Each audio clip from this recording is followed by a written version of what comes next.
Hey there, this is Jason, and in this series on how to sell your land in Texas, a question that I often get asked is, what is land access? How does it affect the value of my Texas property? Any property in any state for that reason. When we're talking about the value of your property, the access to it is very important. So how do we define land access? It's simply the means in which you access the property or get to the property. So there are many properties in the United States that have zero access. They're considered landlocked.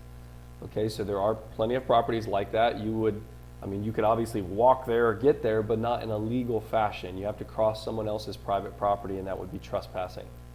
So land access is going to be a huge factor in the value of your property. I mean, you could own a beautiful 100-acre property in a great area, but if there's no access, the value of that property is very low. Another thing to consider is there poor access. This would mean sometimes there are properties that have legal access but no physical access. Okay, so let's go ahead and jump into this and just take a look at a couple different counties in Texas and how to find out what the land access is for your property.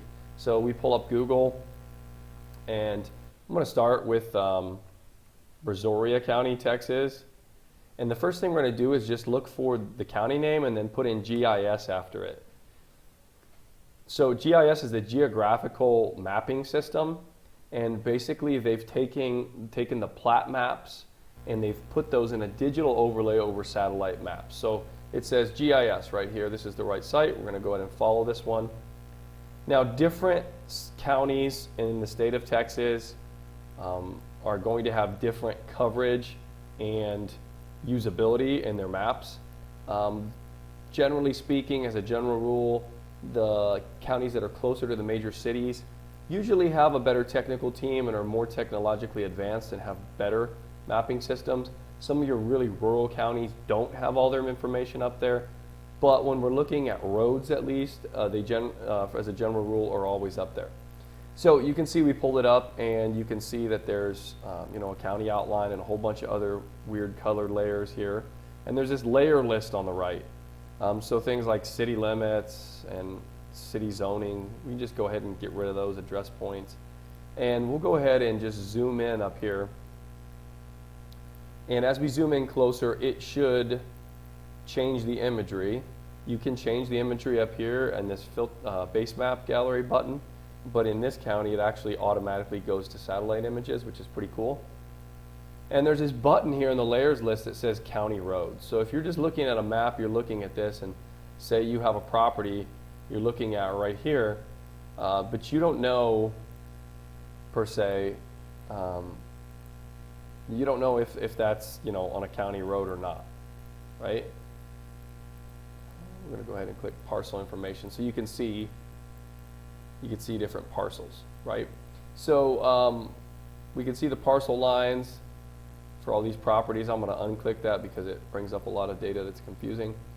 But let's just click this button that says county roads. Okay, so the county roads are now highlighted, and it shows the names of the roads. So we have FM 24, so that's Farm to Market Road in Texas. They call them Farm to Market Roads, FM 2403. This is most likely a paved road in this area. And we have some others that are CR, which is county road, and different named subdivision roads. Okay, so we would just simply pull up the county roads filter,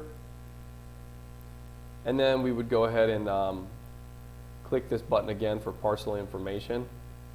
And you'd be able to see the parcel you're looking at, and you can see, oh yes, it does have direct access.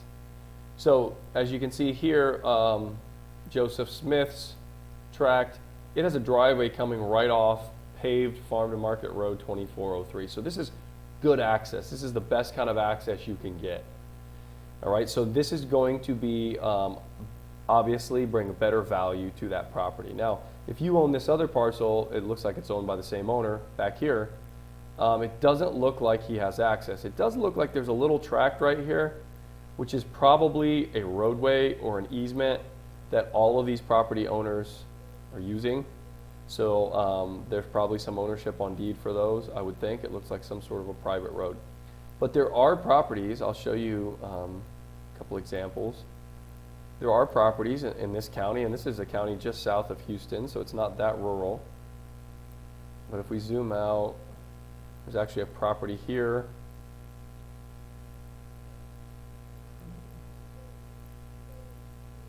So if you look at these properties down here,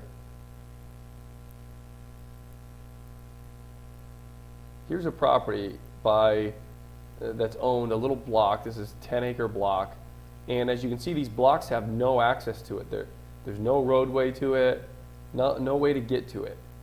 And there's several of these tracts like this. Now, there are two things that can happen. It could be completely landlocked, in which case, a lot of people buy them as a speculation, hoping it develops, or maybe they can get access. But, there's no road at all. You could see that. The other thing is there could be a survey somewhere on record that has a physical access. So I happen to know, because I've looked closer at these properties, at purchasing these, that there's actually a survey, 100-year-old survey, so we had to do some digging, and it had a little 30-foot access road going down the center. But as you can see, there's no roadway here.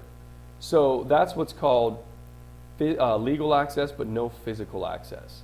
So it's good to have legal access because you could put a road in there, but think about the cost of putting a mile of roadway in to get to your 10-acre property. I mean, obviously, it's probably not worth it. This is sort of a flat area, but some areas are not as flat. So, in some places, if it's just flat desert, you could probably just drive along that access and create your own, roadway with your four-wheel drive. But in many places, the terrain doesn't allow that. So you might have physical access, but if you don't have a roadway, it's definitely going to affect, in a great way, the value of your property. And in some cases, there are large properties, 10, 20, 100 acres, that are landlocked and essentially have very little, if any, value. So it's something that you definitely want to look into. Let's go ahead and pull up, let's just pull up another one. Just go back to Google, pull up another county in East Texas. I'm going to put Rusk County, Texas, GIS. See the Rusk County Appraisal District. Property search, you would actually need to know a specific parcel to look at that one. We'll go to View County Maps. And it's this is a little more rural county. You can see agree and continue, and it brings me up to their map system. Now, this county GIS I'm showing you because it's a little bit more rural. They don't have the same filters to see the county roads, but I'll show you another way we can look at these. So we're here near Henderson. We'll go ahead and zoom in.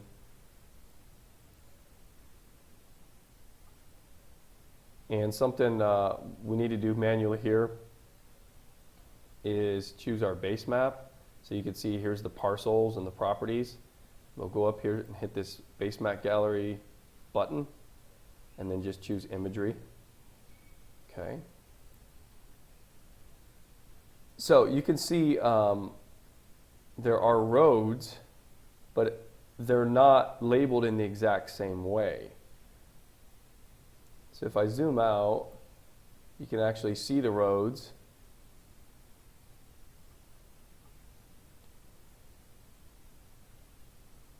And I'll show you how this looks on Google Maps. If you just pull it up on Google Maps,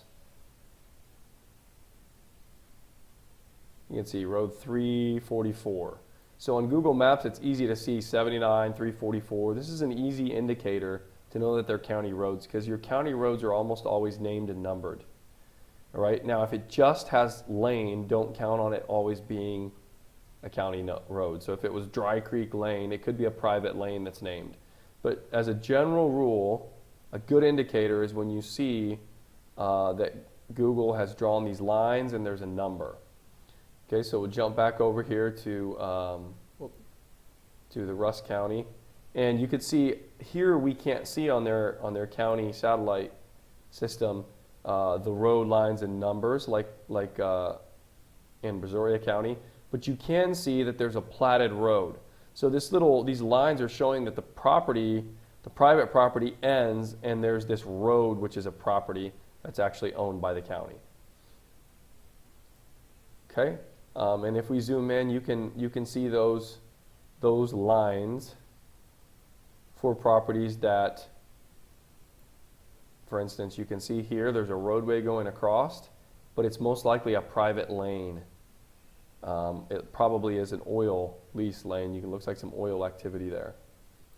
And you can see that as these roadways curve around, where there's roadways, there are these lines where they've parceled out the other properties, and the roadway is a separate property. So you can see it as property lines. So when you look up your property at the county level, if you see lines like this, that's a good indicator that there is a platted legal roadway or access way.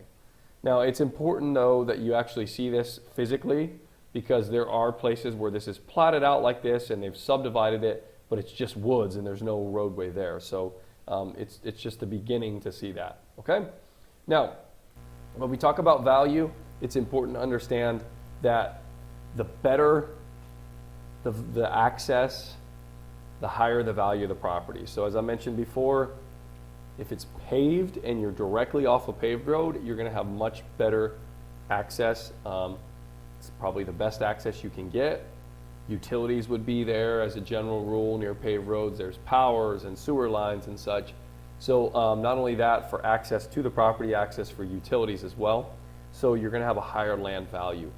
If it's accessed off some dirt and gravel roads, it tends to be a little bit less, depending on how many miles a person has to drive on gravel roads, because, you know, flat tires and the wear and tear on a vehicle and all the dirt and dust.